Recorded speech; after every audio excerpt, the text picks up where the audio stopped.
말씀은 열왕기상 8장 44절에서 53절까지 말씀입니다. 주의 백성이 그들의 적국과 더불어 싸우고자 하여 주께서 보내신 길로 나갈 때에 그들이 주께서 택하신 성읍과 내가 주의 이름을 위하여 건축한 성전이 있는 쪽을 향하여 여호와께 기도하거든 주는 하늘에서 그들의 기도와 간구를 들으시고 그들의 일을 돌아보옵소서.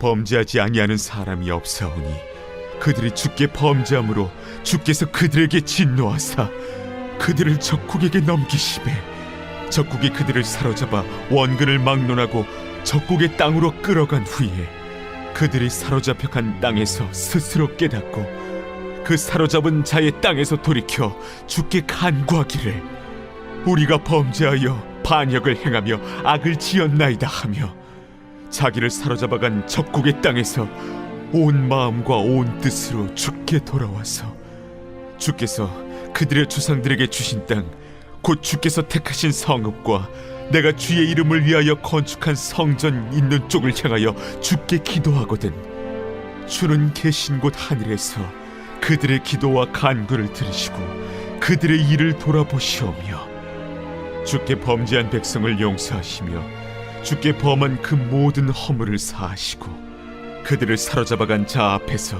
그들로 불쌍히 여김을 얻게 하사 그 사람들로 그들을 불쌍히 여기게 하옵소서. 그들은 주께서 철풀무 같은 애굽에서 인도하여 내신 주의 백성 주의 소유가 됨이니이다. 원하건대 주는 눈을 들어 종의 간구함과 주의 백성 이스라엘의 간구함을 보시고 주께 부르짖는 대로 들으시옵소서. 주 여호와여 주께서 우리 조상을 애굽에서 인도하여 내실 때에 주의 종 모세를 통하여 말씀하신 같이 주께서 세상 만민 가운데서 그들을 구별하여 주의 기업으로 삼으셨나이다. 아멘. 여러분, 오늘 우리가 읽은 본문은 솔로몬의 기도입니다. 우리가 성전을 완공하고 솔로몬이 연설을 하고 그리고 기도를 한 내용들을 살펴봤는데 그 기도 중에서 마지막 부분에 해당하는 그런 내용입니다. 여러분, 이 기도는 언제 드렸느냐? 솔로몬이 성전을 완공하고요 그리고 봉헌식을 드리면서 드렸던 기도입니다. 그런데 봉헌식에 드리는 기도라고 생각할 때는 조금 좀 이상하다 이런 생각이 듭니다. 왜냐?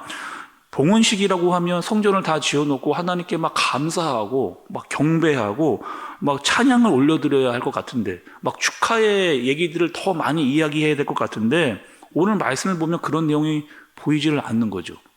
어떤 내용이 나오느냐? 막 감사와 축복과 경배 막 이런 것들이 봉헌식의 기도와 어울릴 것 같은데 그런 내용이 나오지를 않고 그 반대 오히려 회개하고 용서에 대한 그런 내용들이 가득 나와 있는 것을 볼 수가 있습니다. 왜 말씀이 이런 내용들이 기록이 되어져 있을까? 여러분, 이 접근부터 우리가 한번 말씀을 깨달아야 됩니다. 그리고 열왕기상 이 내용이 언제 기록이 되어졌는가? 우리 배경에 대해서 한두 차례 제가 말씀을 좀 드렸는데 다시 한번 그 이야기를 좀 들어야 되죠. 열왕기서는 여러분 언제 기록이 되어졌느냐 말씀을 드렸냐면 나라가 망했을 때 포로로 끌려갔을 때 기록된 그런 말씀을 드렸습니다. 그리고 지금 이 저자가 이거는 안 거죠. 뭘 안 거냐? 우리가 왜 이렇게 되었는가? 우리가 왜 여기 지금 포로로 잡혀와 있는가를 되짚어 본 겁니다. 그래서 되짚어 보다 보니까 솔로몬의 기도가 나온 거예요. 그리고 그 솔로몬의 기도 속에 이 내용이 있었습니다. 어떤 내용이냐? 하나님께 순종하면 그 나라가 영원하다. 그러나 그렇지 않으면 불순종하면 하나님께서 이 나라가 끊어지게 될 것이다 라고 했던 그 솔로몬의 기도, 마치 솔로몬이 그 앞에 일들을 다 알고 기도하듯이 그 내용들이 있었던 거죠. 그러니까 남유다나 북이스라엘이나 다 하나님께 불순종하고 잘못된 길을 나간 겁니다. 그리고 뭐 하는 거예요? 지금 나라가 망해서 적군의 나라에 끌려와서 우리를 돌아보니까 우리가 어떻게 한 거예요? 아, 우리가 하나님께 순종하지를 않고 불순종했구나 라고 하는 사실이 기억난 겁니다. 그러니 하나님, 우리를 외면하지 마시고 우리를 불쌍히 여겨주시고 하나님 우리를 용서하여 주옵소서 라고 기도했던 그 솔로몬의 기도가 생각이 나 말씀의 기록이 되어진, 그러니까 그 저자의 의도를 잘 깨달아야 된다는 거죠. 그러니까 지금 열왕기서의 기자는 이미 알고 있는 겁니다. 우리가 범죄했다, 우리가 잘못했다. 그렇기 때문에 우리가 지금 이 적군에 와서 이렇게 우리나라가 지금 망해져 있는 겁니다. 그러나 하나님, 우리가 성전을 향하여 기도할 때 우리의 기도를 들으시옵소서 라고 지금 그렇게 기도하고 있는 겁니다. 우리가 여러분 예레미야서를 볼 때도 이 부분이 나왔거든요. 예레미야서도 여러분 어떻게 예레미야가 기도했느냐? 성전이 파괴가 되고 그 성전이 파괴된 것 자체가 이스라엘 사람들에게 엄청난 충격이었습니다. 왜냐? 아니, 우리는 절대로 성전이 무너진다라고 하는 이런 생각을 한 번도 하지를 않았는데 성전이 부서졌다.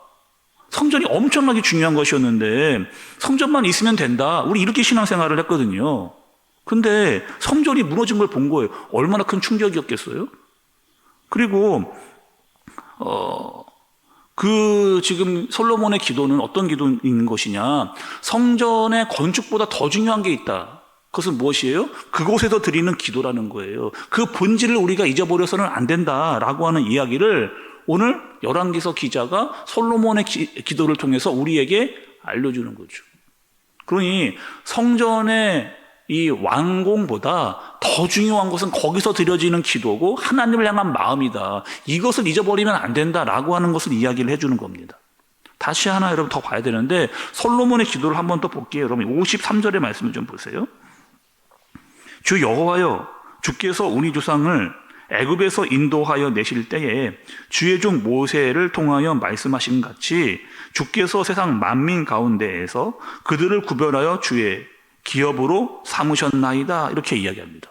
그러니까 지금 솔로몬이 기도를 하면서 어떤 것을 떠올리느냐?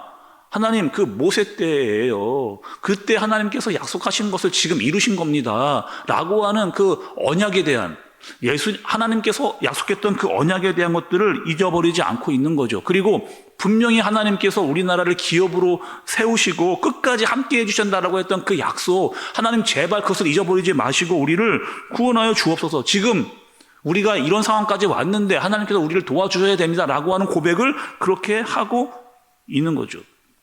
마치 솔로몬이 앞을 내다보는 것 같은 기도를 성전이 완공된 다음에 드리고 있는, 그리고 축하와 경배와 감사의 기도보다 오히려 회개와 용서에 대한 기도를 하면서 우리의 신앙의 본질이 어디에 있어야 되는가를 알려주는 거죠. 그리고 성전이, 여러분 이럴 수 있잖아요. 성전이 왜 필요한가? 성전이 자칫 우상으로 빠질 수 있다는 거예요. 그리고 이 성전에서 해야 될 것은 하나님께 마음과 정성을 드리고 회개와 용서를 구하면서 하나님께 전심으로 나아가야 될 것이 바로 이 성전이다라고 하는 그 본질을 말씀을 통해서 알려주시는 겁니다.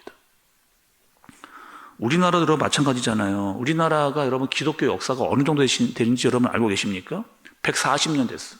140년 동안 하나님께서 우리나라의 교회들을 세워갈 수 있도록 하셨습니다. 선교사를 보내시고요. 그리고 거기에 복음의 씨앗을 심게 하시고, 우리나라만큼 부흥의 역사를 경험한 나라가 없거든요. 이렇게 빨리 기독교가 부흥하고 교회가 성장하고 또 많은 성도들이 몰려들인 그런 나라가 없거든요. 세계적으로 가장 큰 교회에 손꼽히는 교회들이 다 우리나라에 있습니다. 그런데 여러분 본질은 뭐예요? 본질은 뭡니까? 우리가 잘했기 때문에 하나님께서 우리에게 이런 교회들을 우리에게 주신 거예요? 그렇지 않거든요. 이 부흥 자체는 전적으로 다 하나님께서 하신 것.